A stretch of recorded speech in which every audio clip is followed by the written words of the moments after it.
He says their relationship is very, very strong. I'm Chris Foster, Fox News, but President Trump criticized the British Prime Minister Theresa May in a newspaper interview ahead of their meeting today, saying she's mishandling the UK separation from the European Union, also saying that Boris Johnson would be an excellent prime minister.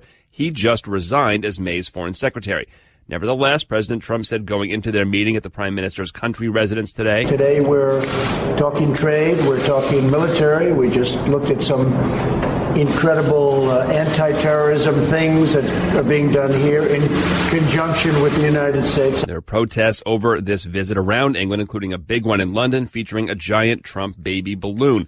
The president and prime minister just started speaking to reporters now. He and the First Lady meet Queen Elizabeth in a few hours. A former FBI lawyer who traded anti-Trump text messages with the FBI agent she was seeing speaks to members of Congress today. Live in D.C., here's Fox's Rachel Sutherland. Chris, Lisa Page is expected to go behind closed doors with members of the House Judiciary and Oversight Committees today after having defied a subpoena. Her appearance comes a day after her former colleague and lover, Peter Strzok, was grilled publicly over those text messages he exchanged with Page during the 2016 campaign. Strzok went on the offense when Republican Louis Gohmert went after him over their affair. Goes more to a discussion about your character and what you stand for and what is going inside you. It's to your credibility and why lost your credibility. The exchange played out over shouted objections from Democrats. Chris? Rachel, a man and his 2 children are dead in an apparent murder-suicide near Houston, Texas. The kids were 7 and 12. Their mom wasn't home. Their grandmother says she was out running an errand when the father of one of those kids, stepfather of the other, came and picked them up and then shot them and himself to death at another home. Fox News, fair and balanced.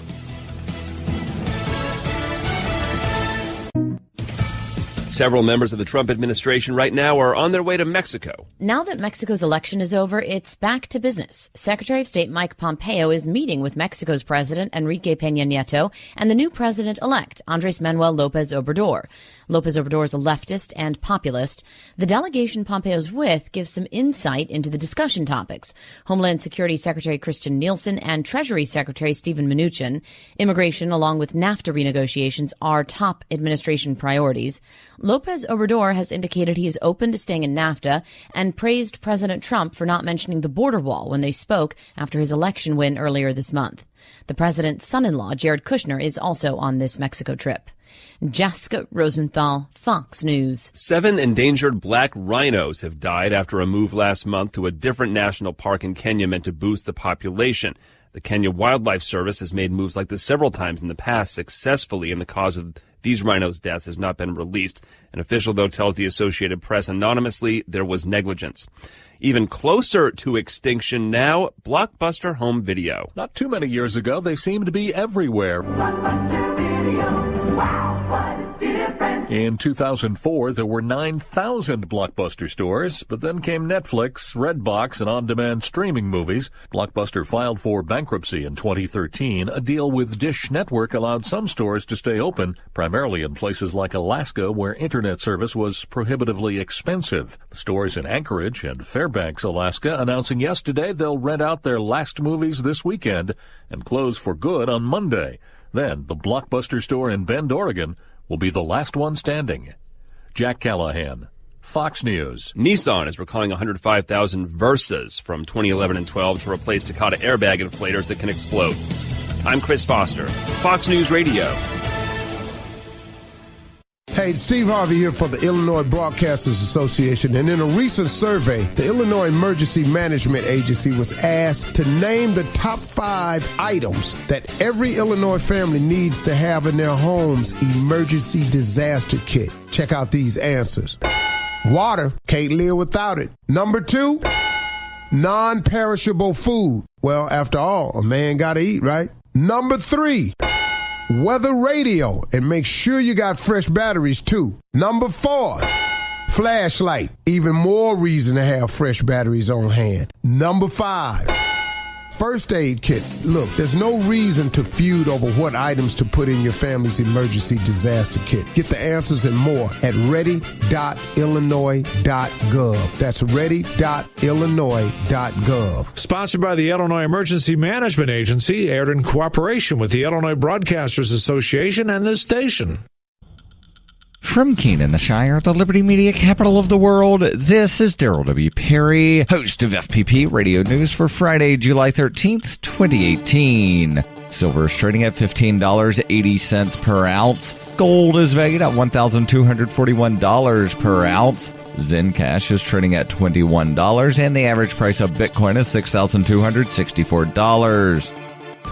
Antiwar.com reports in comments Thursday, President Trump revealed that he believes that having withdrawn from the P5+1 nuclear deal and started imposing new sanctions means Iranians are feeling a lot of pain right now. He predicted they would have to call him and ask for a new deal. Trump withdrew from the deal in May and claims now Iranians are treating the U.S. with a lot more respect. Iran has mostly focused public efforts on continuing to keep its commerce flowing worldwide since the U.S. was not honoring much of the deal in the first place. Iranian officials say the priority is to sell as much oil as possible. Despite Trump making much of the moves being about forcing Iran to renegotiate the deal, he has been very vague on what he actually wants out of Iran that is different from the existing P5+1 nuclear deal. Trump's interest in forcing Iran to accept a different deal is just part of the equation, and many analysts have seen the rhetoric coming out of the U.S. as focused on the idea of provoking a confrontation with Iran to justify military action. Trump's own comments suggest this may not be his idea, and rather he's doing much of the same as he did with North Korea, dialing up tensions as much as possible and making a lot of threats as a bargaining strategy to force the other side to give him a better deal.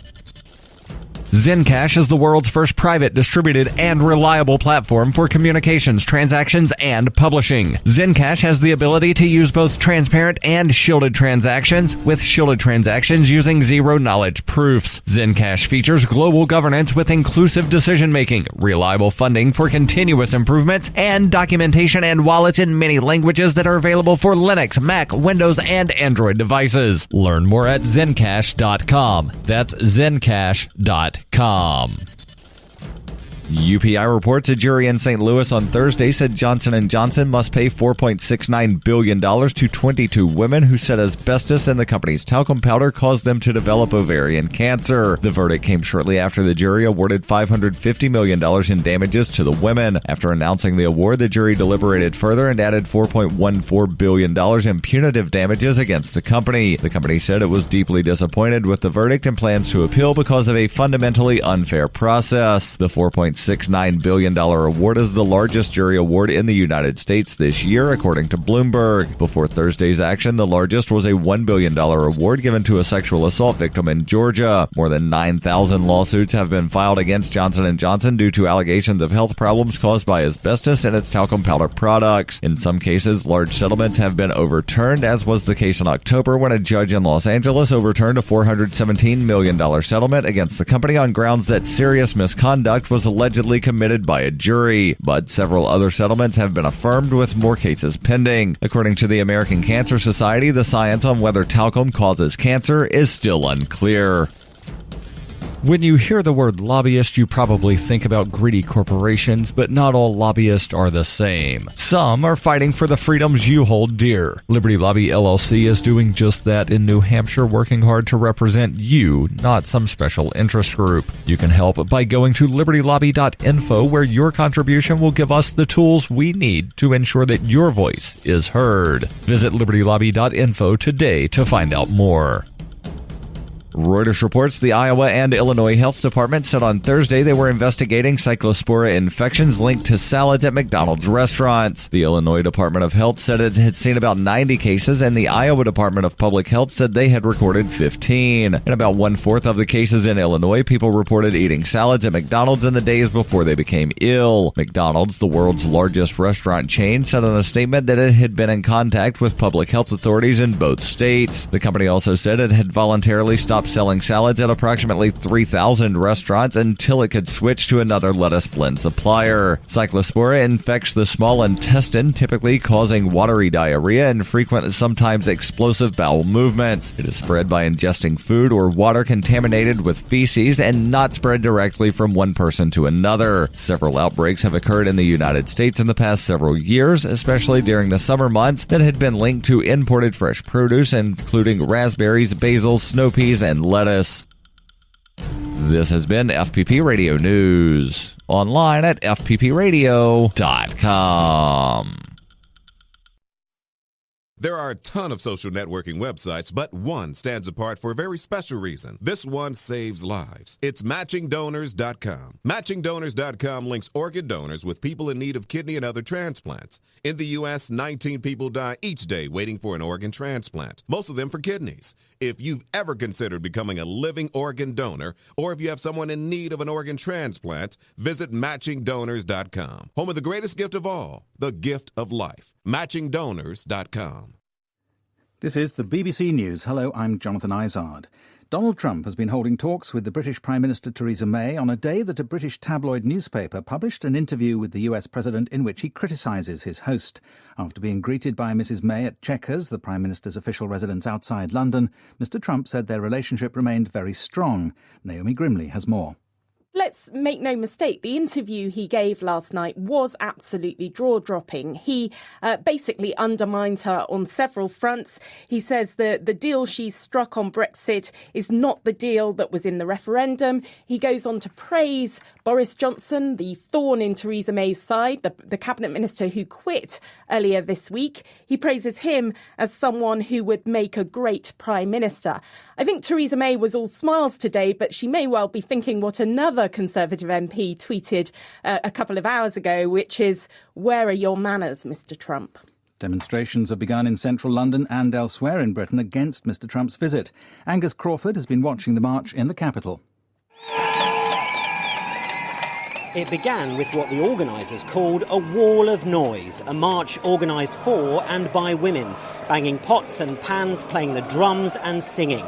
Gathering in Oxford Circus in central London, the protesters set off towards Parliament Square for a rally later in the day, where earlier a large orange blimp in the shape of a baby President Trump, dressed in nappies and holding a mobile phone, was inflated.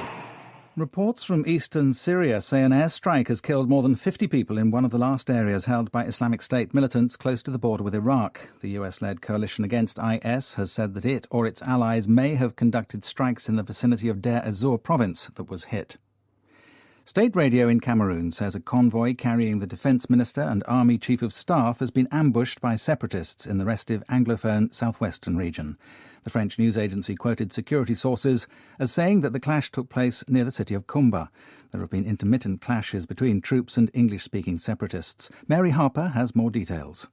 State radio and some sources in the security forces say that at least some of the attackers were killed, and they are believed to be members of this English-speaking separatist group that wants an independent region for English-speaking Cameroon to be called Ambazonia. That's what they're fighting for. And there are also reports that at least 4 soldiers in the convoy and 1 journalist were injured.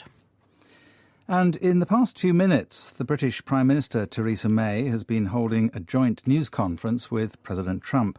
She expressed Britain's appreciation for US cooperation in dealing with security threats. She also spoke of talks on what she hopes will be an ambitious trade deal with Washington. We'll bring you more on that press conference later in BBC programmes. This is the World News from the BBC. The authorities in Germany have deported a Tunisian man who allegedly served as a bodyguard to Osama bin Laden. The man, identified only as Sami A., has denied links to the late al-Qaeda leader. He has never been charged and had previously managed to block deportation attempts, arguing that he would be tortured if he was returned to Tunisia. The Iraqi Prime Minister Haider al-Abadi has travelled to the southern city of Basra in a bid to calm days of protests against unemployment. The demonstrations broke out last Sunday and were fuelled further by the death of a protester. Eyewitnesses say he was killed by police gunfire. The protesters blame the government for failing to provide young people with jobs. In response to Mrs. May's comments earlier, President Trump said the US and Britain were bound together by a common underlying heritage. He said they had both taken part in a productive NATO summit, and he thanked the UK for its contribution to their common defence. He noted that Britain was paying its full NATO financial requirement, unlike some other countries. They had both agreed that Iran should never possess a nuclear weapon, and they would fight together against terrorism. The European Commission has brushed aside suggestions that its President Jean-Claude Juncker was drunk when he took part in events at a NATO summit on Wednesday. The Commission's chief spokesman said it was tasteless to ask the question. Here's Gavin Lee. As NATO leaders were filmed walking together for a photo opportunity in the centre of Brussels, the EU Commission President was clearly struggling to walk for several minutes, stopping several times while being supported by Mark Rutte and Antonio Costa, the leaders of Holland and Portugal. There has been press speculation and questions raised by a small number of MEPs over whether Mr Juncker was drunk. Allegations about the President's health and an alcohol addiction have dogged his time in office for the past 3 years. He has always dismissed the reports, explaining that he suffers with sciatica, a painful nerve condition that affects the legs and back. BBC News. Radio. It's nothing new. It's been here all along, with free entertainment, news, sports, music, and information. It's not just part of life, it's part of who we are. You know which station is going to tell you the score of the game, which one's going to give you a laugh in the morning, which one is going to give you something to sing along with. You know where to turn when the weather gets rough. When something big happens, good or bad, you know where to go because radio has been here all along. Radio is part of your community, woven into the fabric of what makes home, home. And now, radio has evolved to move with you with the Next Radio app and your FM-enabled phone. Just plug in your headphones to start experiencing radio in a whole new way while using way less battery and data than streaming apps. Check out the live guide to see and interact with live radio stations. Easily find your favorites like the one you're listening to right now. And as always, it's totally free. Download the Next Radio app today. Next Radio. Live and local wherever you go. Do you need dental insurance? Then call Physicians Mutual Insurance Company for details. Not just a discount plan. Real coverage for 350 procedures. Call 1-855-402-7556. Again, that's 1-855-402-7556. Offer is not available in Minnesota, Montana, New Hampshire, New Mexico, Rhode Island, Vermont, and Washington. The year is 1971. Ray Seekin, an MIT grad and now part of the Sloan MBA program, looks at the parking spot where his missing bike used to be. He knows there's a theft problem in the Boston area, but now the problem's personal. So Ray decides to create a business plan to raise money for a bike lot company. That plan also becomes his master's thesis. Ray goes to the materials science library and orders sample material for a U-shaped bicycle lock design. He discovers the best material with the correct hardness to repel the common tools bike thieves use: bolt cutters, hacksaws, pry bars, and sledgehammers. The product works well, and Ray is granted a design patent for the Citadel lock. The first locks were made in the MIT Hobby Lab and sold to students on campus. Soon he secures venture capital and manufacturing space to start a real business. By 1975, Citadel locks are sold throughout the United States in bicycle stores.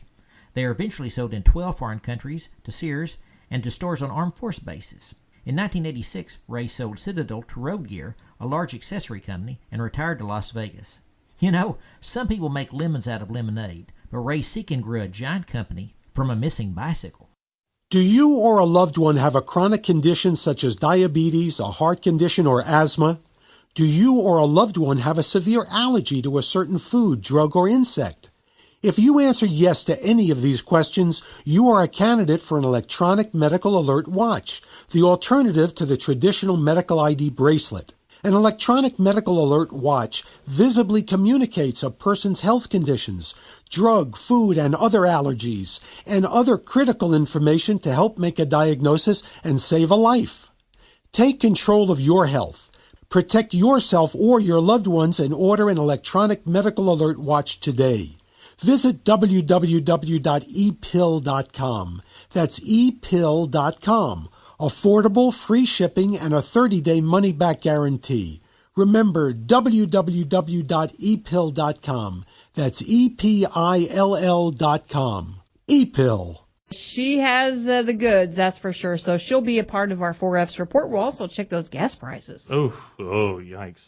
You know, I had a feature posted on our website, farmweeknow.com. The 25th year of the levees breaking is the 25th anniversary of that, if you want to call it that. I was talking to Mike Orso in our News and Communications Division. He was reminding me that tomorrow, the 14th, is the 30th anniversary of the 88 drought. Of President Reagan visiting DuQuoin in the 88 drought. He just met with Farm Bureau presidents and came to Illinois to see the drought. How about those two extremes in a very extreme, very short period of time? So, and I said, well, why didn't he just go home? And they said it wasn't as bad up in northern Illinois, and they had to go south to see what the damage really looked like. So, plenty to come here. Stay with us. This is RFD Illinois. Is your farm thriving or merely surviving? Policy shifts, changing consumer tastes, and progressive technology present new challenges as well as opportunities. Illinois Farm Bureau wants to help you navigate through the challenges and seize the opportunities. We're bringing top specialists to you on August 1st for our Farm Income and Innovations Conference at the Marriott in Normal. Register now at ilfb.org and seize this opportunity toward a thriving farm. Farmers, are you seeing an increase in the loss of cattle and sheep in birthing pastures to federally protected vultures? Jackson County Farm Bureau wants to help lower that number. They are holding a black vulture mitigation workshop to help provide you with tools, resources, and techniques you need to disperse the flocks. Hear from Scott Beckerman, State Director of Wildlife Services for the USDA. This free program will be held Wednesday, July 25th at 6:30 p.m. at the Jackson County Farm Bureau. Contact their office with questions. Welcome back to RFD Illinois. I'm DeLoss Yankee. We start our Friday coverage with a report from the State House and Steve Bridge, our affiliate in Springfield, WFMB. The topic of trade has become a national one now that the United States and China keep raising tariffs on each other. The higher tariffs have hit farmers in the pocketbook with lower soybean prices, but on the other hand, a steel plant has reopened in Granite City. Global trade was discussed this week when Governor Bruce Rauner met with Japan's ambassador to the United States. Japan has been a major business influence in the U.S. and here in Illinois. Rauner would like to see more investment from that country, he says. Right now, trade wars and tariffs, he notes, were a topic of conversation between he and the ambassador. We also talked about tariffs and the importance of making sure that we don't break out in a full trade war and how tariffs can cause massive unemployment and job losses around the world and here in Illinois. According to the governor, the relationship between Illinois and Japan has been positive and has helped create tens of thousands of jobs throughout the state. But he has remaining concerns about what's going on. He says on a recent trip to the nation's capital, he voiced his concerns to top Trump administration officials. I traveled to Washington, D.C. in part to discuss trade at the White House. I met with Vice President Pence. I met with some of our congressional leaders. We talked about trade. We talked about tariffs and the need to make sure that while we improve our trading agreements, and we do, I support the effort to improve our trading agreements, we make sure we don't get into a tariff war and the ramifications that can have for Illinois manufacturers and Illinois farmers. According to state data, Illinois is the top exporting state in the Midwest and overall ranks 5th in total international exports. Reporting in Springfield, I'm Steve Bridge for the RFD Radio Network.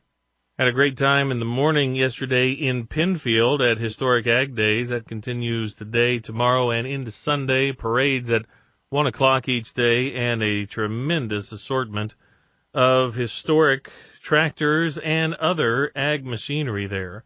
Great crowd, and hopefully have a chance to check that out. After Penfield, though, I got to go to DeWitt County and Syngenta's Grow More site. Golden Harvest agronomist Bob Lawless was there, talking about a good-looking corn crop and also weather conditions, this heat and humidity that fungus, unfortunately, really thrives on. I mean, it's a great year for gray leaf spot. You got to kind of look at it, in a couple things. Obviously, the price is one. Yeah. That's not good. I can't do anything about that. Look and see what your yield potential is. Right now, yield potential looks pretty darn good. One question I ask guys, are you going to be in your crop revenue insurance then? They say, oh, no, it looks too good a yield for getting anything out of that. Well, if that's the case, you got to maximize yield. Unless you're in a case where with the low price, you don't think you're going to have enough crop, that you'll be an insurance standpoint, then you've got to go all out bushels. And the problem they're going to have is going to be gray leaf spot, I think, this year. Some northern also starting to come in places as well, though. Bob Lawless at Golden Harvest, he says if the fungus is going to have issues for corn, then you could bet it'll have issues for soybeans this year, too. Fungus is fungus, it likes the same thing. So I expect this probably going to see the same assets. Already seeing a little frog eye, especially from here south, coming in. Septoria is probably as bad as I've seen it this early. We always have a lot of that, but I think that those are two big ones that are coming in right now. I think the payback on fungicide, a fungicide insecticide on soybeans, I think has more consistent payback year in, year out than even going on corn.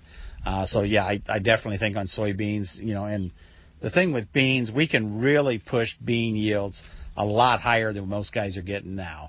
It used to be, everybody was shooting for 60 bushel beans. I would be really disappointed if all I had was 60 anymore. So, a lot of guys pushing that 80 bushel range or higher. So the price of beans, you better have a lot of bushels out there is what makes the difference. If I'm going to have this cheap a price, I'd much rather have 80 bushels than 60. Bob Lawless at Golden Harvest, he says they'll soon start doing root digs. He expects to see more rootworm than maybe originally thought, and after a couple of years of maybe not going with insecticides or making certain choices, especially by the pocketbook, eventually that could come back to bite folks. And once they're hatched, there's nothing on label that can do anything to prevent them. Something maybe to keep in mind then for 2019. We had USDA and World Ag Supply and Demand numbers out yesterday at 11 o'clock. Didn't rock the boat very much. In fact, we actually gained a few cents on corn contracts at the end of the day. In a little bit, we'll hear Jim Taylor with the overnight numbers. Meanwhile, Rita's up next on RFD Illinois. Join Illinois Farm Bureau and several partners as we get to know your ag environment. This free event takes place on Wednesday, August 8th at Gold Star FS in Woodhull. Learn about a variety of topics including soil health and the Farm Bill. Lunch will be provided. Network with local farmers and don't miss out on an opportunity to apply new knowledge to your farm. For more information, check out your County Farm Bureau's Facebook page. RSVP by July 31st by calling Henry, Mercer, or Rock Island County Farm Bureau. All ag. All Illinois. All now. There are a lot of smartphone apps out there, but do they have what's important to us here in Illinois? The Farm Week Now app does, and it's always at your fingertips. All ag, all Illinois, and 24/7 where and when you need it for free. Go to your app or Play Store on your smartphone, hit search, type in Farm Week Now, that's one word, and download it today. Brought to you by Illinois Farm Bureau, where we're all about farm, family, and food. This is your RFD Radio Network 4Fs report. Fuel, fertilizer, feed, and food, all sources of essential energy. Here's Rita Frazier. Well, it is county fair season, and the livestock industry opens a lot of doors for young people in the agriculture and food industry. Adrienne Austin is from Mount Vernon. She's a livestock exhibitor, spending the summer as a livestock judge, and her internship is with the Kentucky 4-H and Health Department. So my internship is honestly a little sporadic. It's funded, I guess you could say, by Kentucky 4-H, the University of Kentucky, and then the Kentucky Health Department. And it's a federal grant that a few different states have received. And the goal of that is to spread the word about stopping the spread, I guess you could say, of zoonotic diseases. And so I've been traveling to different livestock events in the state of Kentucky, and I have a booth that I set up, some pamphlets to pass out. And I talk to different people about biosecurity, keeping their animals healthy, but keeping themselves healthy as well. And so that's kept me pretty busy. But also, last summer, I guess in 2017 there, I was elected to the National Junior Swine Association Junior Board of Directors. So the NJSA, as we like to call it, is the nation's largest youth livestock organization. I think we've got around over 14,000 members. And I was elected to serve on that Junior Board of Directors. And then this summer, I stepped into an officer position, actually, with them. So that's kept me busy as well, working at different shows and events like the World Pork Expo in Des Moines, Iowa, and then we just recently finished up our national show there in the summer that happened in Louisville, Kentucky. So lots of miles on a vehicle. Yes, and I'm driving my own vehicle, but I'm getting paid for mileage, so that's always good. But no, I've been going up and down the road quite a bit. And before we talk a little bit more about, where you will be headed this fall and a little bit more academically, back to as far as your life as a 4-H'er, and I know you spent some time with Rhiannon Branch, and you guys were on the Livestock Ambassador team, and you're just a great spokesperson for the industry. From your perspective, and you talk about, visiting with exhibitors and producers, how are people doing as far as, the livestock industry and caring for their animals, and, just a snapshot from where you stand? I would say now more than ever, after I've come in contact with so many different producers and exhibitors this summer, the passion that people have for the industry, but also a level of tenaciousness, I guess you could say, is really just prevalent in our industry because, as we all know, in the agricultural industry today, the majority of people that are involved in the general public don't necessarily understand why we do or, what we're doing because they're removed from the industry and they just genuinely have that lack of knowledge. And I think that that's kind of the forefront in a lot of people's minds that I've come into contact with, and they want to make sure that they're doing things the right way and they're doing things ethically, but also just portraying their story in a positive light because it is truly what they're passionate about. It's their livelihood or, for kids, it's their summer hobby, but it's really so much more than that just in terms of the life skills that they're learning. And I think that's been made really obvious to me with different discussions I've had with all sorts of different exhibitors and producers because they care about what they're doing and they also care about getting our story out there as agriculturalists to make sure that, future kids can continue to do this and there is a future in this industry. Mount Vernon's very own Adrienne Austin, what a great spokesperson for the industry. Great things to come from Adrienne. Let's head to the gas pumps and check your national average price for gas yesterday, $2.88 compared to the average a year ago of $2.25. Here in Illinois, the average $2.97 and the year ago rate was $2.31 per gallon. And we break that down to communities, cities here in the state of Illinois. Bloomington normal average yesterday, price for regular gas $2.85. Carbondale Marion $2.86, Decatur $2.73. That's this week's 4F's report. Tune in next week for all of the latest fuel, fertilizer, feed, and food trends and essential energy information. Also on a Friday, we hear about resolutions to be debated and to be brought before the entire delegation at the Illinois Farm Bureau annual meeting in December. Grassroots efforts at their best of being formulated. Scott Halpin is a Grundy County farmer, the current president of the Grundy County Farm Bureau, and serves as chairman of the subcommittee on ag production and national issues with the Ag Production and National Issues Subcommittee. Scott, what did you guys talk about? Well, we had a pretty good discussion over the last day and a half. One issue that we discussed quite a bit was traceability in our livestock. It's an issue that has went back and forth over the last several years, both at Illinois Farm Bureau level and at the AFB level. So we had a submittal come in from a county that unfortunately we didn't see fit our needs at this time, but it's an issue that we need to keep talking about. We are one of the most developed nations in the world that still doesn't have traceability, and that's an important issue that our membership is going to need to define that for our resolutions process. Anything else that you guys talked about or that will be talked about in Chicago? One other thing, and there was a few submittals that came in on local foods. I mean, we know that that is, we call it a local foods movement, but consumers are really looking to the farmer and want to know where their food come from, want to know how the food's grown. And we had several submittals that came in on that topic that will be looked at to put in the policy book. It's an important market avenue possibly for farmers, whether you're going to be on a small scale or large scale at a farm stand, but that's an important area that we're looking to develop in our policy book. Scott Halpin, Grundy County farmer and subcommittee chair for ag production and national issues.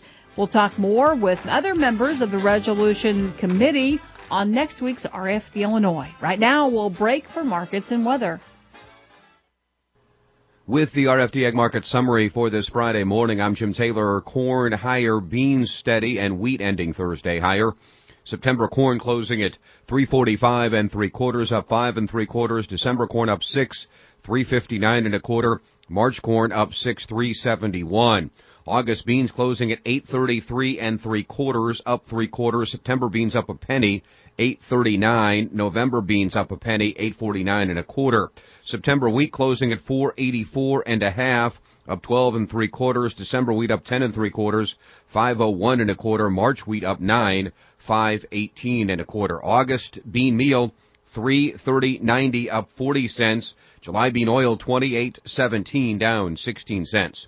In current electronic overnight trading, September corn down 1 1/2, December corn down 2 1/4, March corn down 2 1/4, 368 3/4. July beans in the overnight up 1 1/2. August beans down 8 1/4. September beans down 8. November beans down 8, 841 1/4. September wheat in the overnight up 5 1/2. December wheat up 3 1/2. In the outside markets, September Brent crude oil 74.45, up 105. The August gold contract 1240.80, down 580. In the livestock market, July lean hogs 79.95, up 17 cents. August lean hogs up 162, 70.42. August live cattle 105.02, up 117. October live cattle up 135, 107.60. August feeder cattle 151.02, up 162. September feeder cattle up 155 at 150.97. The Illinois direct barrels and gilts trading steady on Thursday at 45 to 54. And I'm Jim Taylor for the RFD Radio Network. Good morning, this is Dan Hicks from Freeze Notice Weather with the early morning ag weather update on the RFD Radio Network for this Friday morning. Daytime highs in the mid-80s to low 90s were common across about the eastern half of the Midwest yesterday, with upper 80s to near 100-degree readings in the western half of the region. Scattered showers and thunderstorms increased somewhat across some far northern and west central parts of the Midwest, while farther to the south and east any showers were fairly spotty. Best chances for thunderstorms today into tonight will tend to stay to the north and west of Illinois. The rain chances will gradually increase farther southeast over the weekend into early next week as a couple of cold fronts move in from the northwest. Temperatures will be well above normal across the region through the weekend, with highs in the upper 80s and low to mid 90s.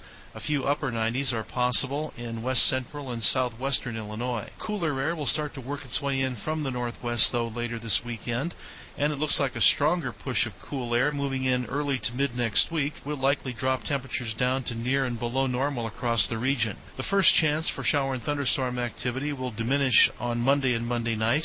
Then it does look like another weather system moving in from the west will bring some additional rain chances later in the week.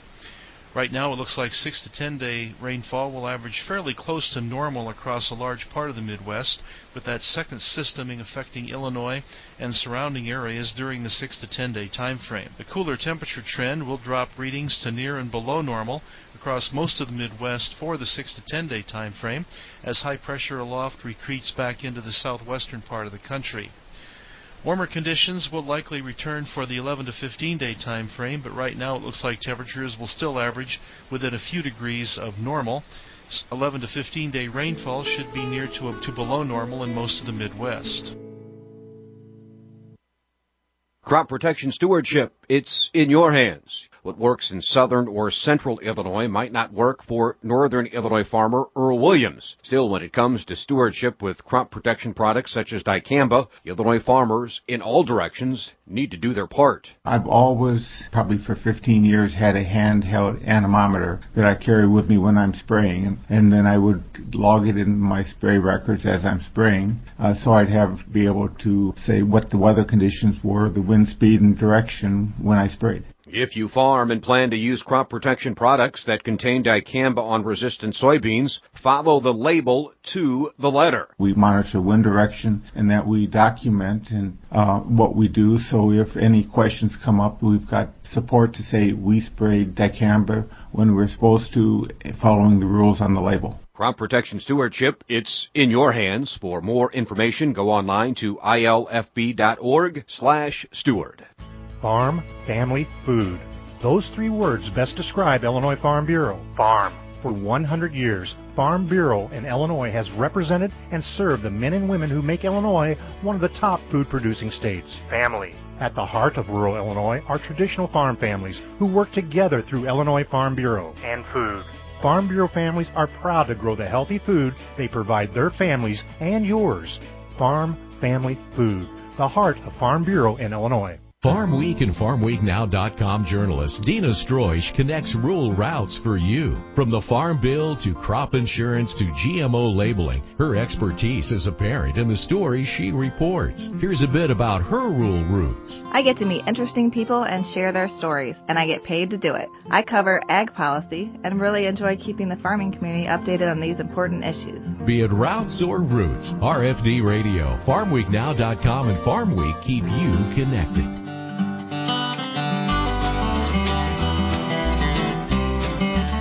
That'll do it for RFD Illinois. Thanks for being with us. I'm feeling the need to salute an unincorporated community in Richland County. What do you got? There's somewhere in Richland County, I'm guessing there's a sign that says Elbow. South of Olney, southern Richland County, there's an unincorporated community called Elbow. How about that? I love it. We say hello. Hello. The county fair is rolling on, and we say hello. We say hey to Shippy down there and Mark and the team down there that broadcasts every day in Olney, for that matter. Thanks for being with us. I'm DeLoss Yonke. I'm Rita Frazier for Jim Taylor.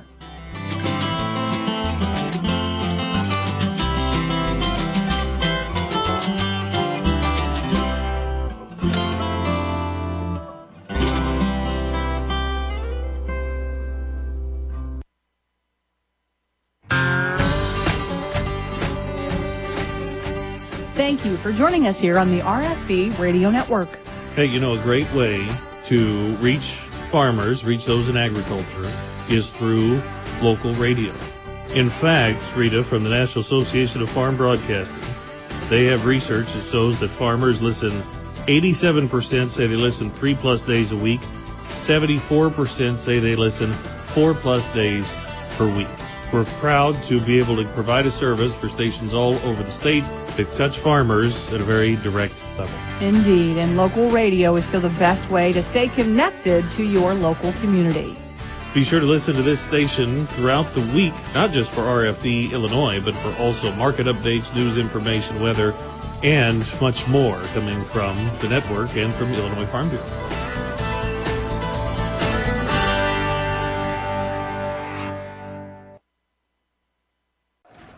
They were outnumbered, out-equipped. They had no chance of winning, but they had one huge advantage: General George Washington. The fate of unborn millions will now depend, under God, on the courage and conduct of this army. We have to resolve to conquer or die. Just as the leadership of one man helped form a nation, today leadership can transform the world. Leadership is in you. Now pass it on from PassItOn.com. This is Betty White. I know you don't need one more thing to worry about, but listen, high blood pressure can cause kidney damage, blindness, heart attack, stroke, and you can have high blood pressure even if you feel all right. 1 in 7 adults has it, but it's easy to get your blood pressure checked, and you can treat it if it is too high. So don't worry about it, don't ignore it, just see your doctor and check it out. For your free booklet, visit the Will Rogers Institute at wrinstitute.org and find us on Facebook and Twitter. Welcome to the Newsworthy. All the day's news in less than 10 minutes. Fast, fair, fun, and on the go. Today we are talking about everything from protesters in London to the first full-color 3D X-rays and Amazon Prime Day. Those stories and many more in less than 10 minutes. I'm Erica Mandy. Today is Friday, July 13th. You ready? Let's do this. Protests with tens of thousands of people are expected in London today during President Trump's visit, and protesters will also fly that Trump baby blimp. President Trump arrived in London yesterday after the NATO summit, but he won't spend much time there today. He'll be in other areas of the UK before heading to Scotland for the weekend. But a lot has happened in the last 24 hours. Before heading to London, President Trump claimed victory by the end of the NATO summit in Brussels. You know, the annual meeting between 29 nations in Europe and North America. President Trump says he convinced NATO allies to up their spending on military, quote, like they never have before. Not double it like he had suggested earlier in the week, but he said they did commit more money. But leaders in France and Italy both said not true, and that no new promises were made. And the tension between allies did not stop there. Once the president landed in London and met with UK Prime Minister Theresa May yesterday, he also criticized her policies. He told the UK paper The Sun that her plan for Brexit will hurt future trade deals with the US. Brexit is the UK's plan to separate from the European Union. All right, so up next, Scotland, then Helsinki, where he'll meet with Russian President Vladimir Putin on Monday. The U.S. Justice Department is reopening its investigation into the murder of Emmett Till. He's the black teenager whose murder in Mississippi more than 60 years ago shocked the world and helped inspire the civil rights movement. The New York Times reports the Justice Department is opening the decades-old case based on what it calls new information. But what exactly that new info isn't clear. Although the AP reports there is a book now that quotes a woman saying she lied about Till grabbing her before it happened. The two men who confessed to the killing and were acquitted by an all-white jury back then are now dead. The Justice Department is also trying to stop the deal between AT&T and Time Warner. Remember that from last month? The $85 billion deal got the okay from a judge, but now the Wall Street Journal reports the government is appealing that decision and argues it would hurt competition in the pay-for-TV industry. AT&T says not true, and that the decision already made was based on the facts. The appeals process could take months. It's being called the world's first full-color 3D X-rays. And if you're not a doctor, you may need to prepare yourself before actually looking at these images.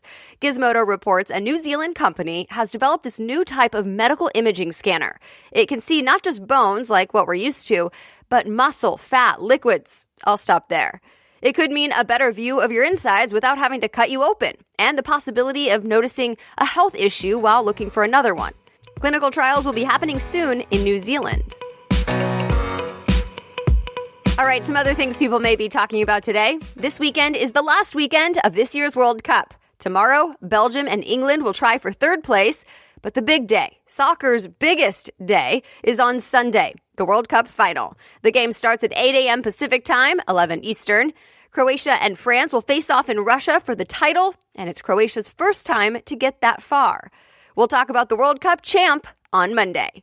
Oh, and we'll also be talking about the Wimbledon champs. U.S. tennis star Serena Williams will be going for the singles title on Saturday. And if she gets it, if she wins, she'll tie for the record with 24 Grand Slam titles. The men's final is then on Sunday. Need a nap? The mattress company Casper hopes you say yes and that you'll be willing to pay for it. Casper just opened a storefront called The Dreamery in New York that lets you pay $25 for a 45-minute nap on one of its beds. TechCrunch reports each bed is inside a sleep pod that is basically a big wooden O with curtains and a soundproof backing. Who knows? If this goes well, you could see Casper nap nooks at every airport. A big Build-A-Bear promotion seemed to work so well that it actually failed. So now the company is trying to make it up to parents. So first, what happened? The one-day promo was called Pay Your Age, which is what it sounds like. So USA Today says parents lined up with their young kids hoping to score a Build-A-Bear for just $1 or $2. And some parents waited something like 6 hours. The bears are usually $10 to $25 plus accessories, which can add up to more than $100. Problem is, the lines and crowds apparently got too big. The company posted online that local authorities told them they couldn't accept any more guests and that they had to close the line early. Yeah, that didn't go over well with parents and the kids who were waiting, but they were all given $15 vouchers. And even if you weren't there on that day standing in line, you can still get the voucher online through the Bonus Club account on Build-A-Bear's website. Spend $10 at Whole Foods between now and July 17th and get $10 credit to Amazon. It's part of Amazon's pre-Prime Day deals because Prime Day is on Monday. But these deals have already begun. Here are a few of the deals already happening now. $100 off the Echo Show, 50% off Prime Video and DVDs, and Amazon Music Unlimited for 99 cents a month for 4 months. And when Prime Day actually arrives on July 16th, expect to see some big deals at Whole Foods for the first time because now Amazon owns Whole Foods. Or if you have no interest in Prime at all, you don't have to be left out in this. CNET says other companies are planning big deals on Monday as well, like eBay. For the first time, Netflix beat out HBO for the most Emmy nominations with 112 nods this year. But that doesn't mean HBO didn't do well with its 108 nominations. In fact, HBO's Game of Thrones got the most nominations of all shows with 22 nods, and another HBO show, Westworld, came in second, alongside NBC's Saturday Night Live. And speaking of SNL, this year's hosts are the show's Weekend Update anchors, Colin Jost and Michael Che. It's a big one, too. This year marks the 70th annual Primetime Emmys. It airs on September 17th on NBC.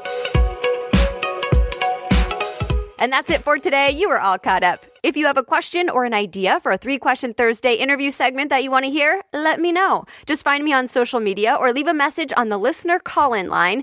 That's 812-785-NEWS. That's 812-785-NEWS. I may play your message on the air. Thanks so much again for being here, for sharing the show with your friends, and for listening. You can always read more about any of the stories that caught your attention today at thenewsworthy.com. Just click episodes and then find today's date. The Newsworthy is ready for you every day, Monday through Friday, by 4 in the morning Eastern Time. So I'll be back with more news on Monday. Have a great weekend.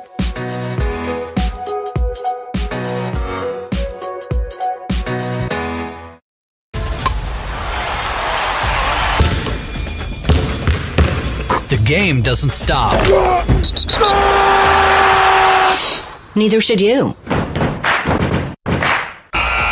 Wherever you go, the game goes too using the enabled FM chip in your phone and the Next Radio app.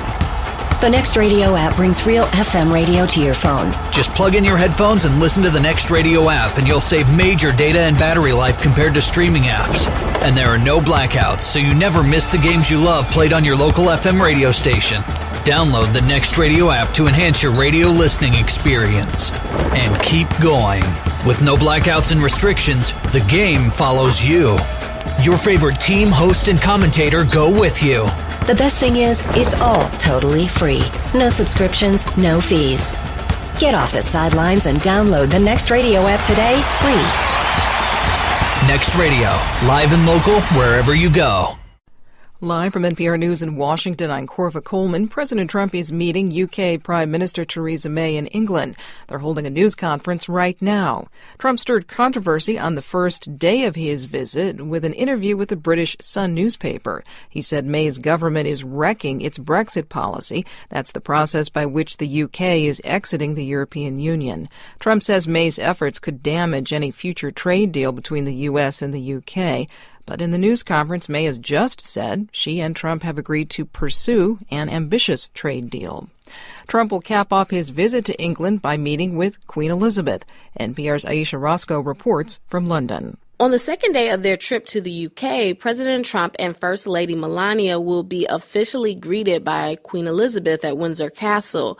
After that welcome, the Queen will have tea with the President and First Lady. Trump told the Sun newspaper that he was looking forward to meeting with the Queen. He says he thinks she is, quote, a tremendous woman, and that she represents her country really well. Trump is scheduled to leave England shortly after. He will spend some time in Scotland before heading to Finland for talks with Russian President Vladimir Putin. Aisha Roscoe, NPR News, London. There has been another death at one of the nation's largest immigration detention facilities. Georgia Public Broadcasting's Grant Blankenship has more. 40-year-old Efrain de la Rosa is the second apparent suicide and the third death overall at the Stewart Immigration Detention Center in Lumpkin, Georgia, in a little over a year. Immigrations and Customs Enforcement had been holding De La Rosa not long after he was convicted of felony larceny in North Carolina in March. CoreCivic, the Tennessee-based company that runs the center, has come under fire recently for conditions there, including evidence obtained by the online news outlet The Intercept of solitary confinement, a practice CoreCivic has denied it uses. For NPR News, I'm Grant Blankenship in Macon, Georgia. Former Administrator Scott Pruitt has left the Environmental Protection Agency, but the agency's Inspector General's office says it's still looking into a number of alleged ethical lapses by the former department chief. NPR's Nathan Rott has more. The EPA's Office of the Inspector General does not confirm or deny the existence of criminal investigations, but it is now saying that it will continue audits of alleged operational issues that occurred during Pruitt's tenure. The list includes a look into Pruitt's preservation of electronic messages, his response to public records requests, his use of first-class travel, and others. NPR's Nathan Rott. The National Weather Service has posted heat advisories for much of the central U.S. today. Temperatures could hover near 100 degrees from Texas north to Iowa and Illinois. It will be hot in the west, too. Excessive heat warnings are posted for northern California and southern Oregon. You're listening to NPR. Former Pakistani Prime Minister Nawaz Sharif is flying back from Britain to his home country, where he's been sentenced to prison on a fraud conviction. Pakistani officials say he'll be taken into custody when he lands in the city of Lahore. City police have detained his supporters to stop them from welcoming him home. Separately, 2 bombs targeted Pakistani candidates running for office today. Several people were killed. A Vietnamese American is set to be tried in a court in southern Vietnam next week. He is accused of public disorder after taking part in a rare street protest. Michael Sullivan has more. 32-year-old William Nguyen of Houston has been held for over a month, arrested on June 10th after participating in protests in Ho Chi Minh City, formerly Saigon. Demonstrators were expressing their opposition to a proposed law on special economic zones that some Vietnamese fear will favor Chinese investors. A state-run newspaper says Nguyen encouraged other protesters to defy police. A video from the protest later shows Nguyen, his face bloodied, being dragged away by what appear to be plainclothes police. He was later shown on TV apologizing for his actions and promising to avoid taking part in protests in the future. That apparently wasn't enough to prevent him from standing trial. For NPR News, I'm Michael Sullivan in Chiang Rai, Thailand. U.S. officials are warning consumers not to eat Kellogg's Honey Smacks cereal. It's been linked to 100 salmonella illnesses in 33 states. Kellogg's has recalled the cereal. I'm Corva Coleman, NPR News in Washington.